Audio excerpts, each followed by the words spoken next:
Well, as we learn from today's scriptures, God likes to be asked. Okay? He wants us to ask. And so we do. We say, give us each day our daily bread. Bread. That stands in for really all the things we need. First of all, material things, food, clothing, shelter, security. And then our spiritual things, all that we need there, including, of course, the Eucharistic bread.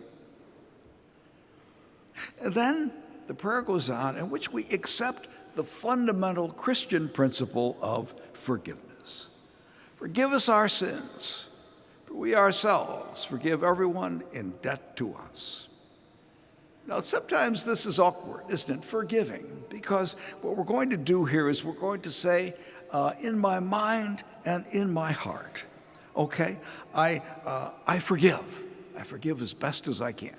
But sometimes I have this gut feeling of resentment and anger that I find hard to get rid of. But help me to at least to get rid of that as well. Okay. And then he ends with, do not subject us to the test. All right?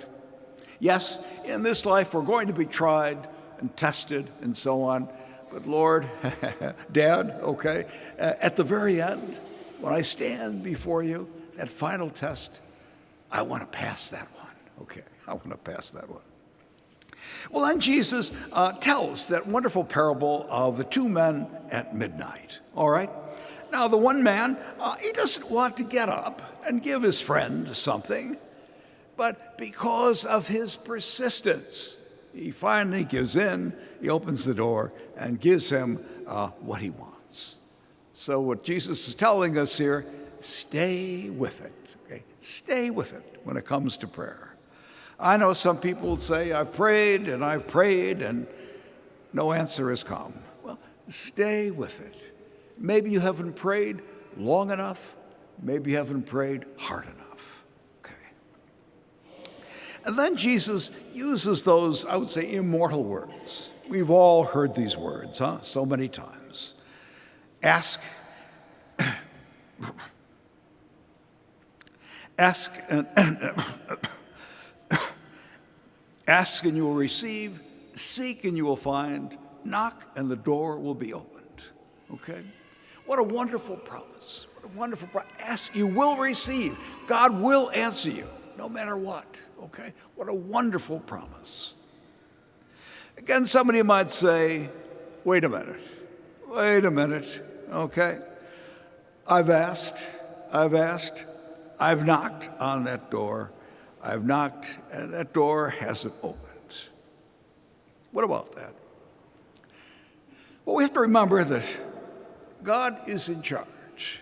He has his plan for human affairs.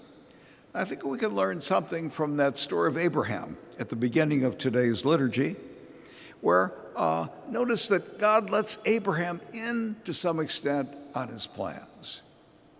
Now, ordinarily, God doesn't let you and me in on his plans. We can make a guess as to what God's plans are, but he doesn't let us in on his plans.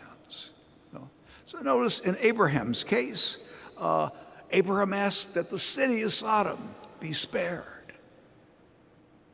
Well, actually, we know from later on in the scriptures, the city of Sodom is destroyed by God, but, okay, because there are even less than 10, God does see that Abraham's innocent relatives are rescued. So in a certain sense, Abraham's prayer is answered, but not quite the way he asked it. And so that's a final word for us. We're certainly encouraged to pray. God is a loving father, a dad, okay, he cares for us. As Jesus says, what father would give his child a snake when he asks for a fish, or give him a scorpion when he asks for an egg? Your prayers will be answered. We have that confidence from Jesus, but God may not answer our prayers in exactly the way that we formulate them.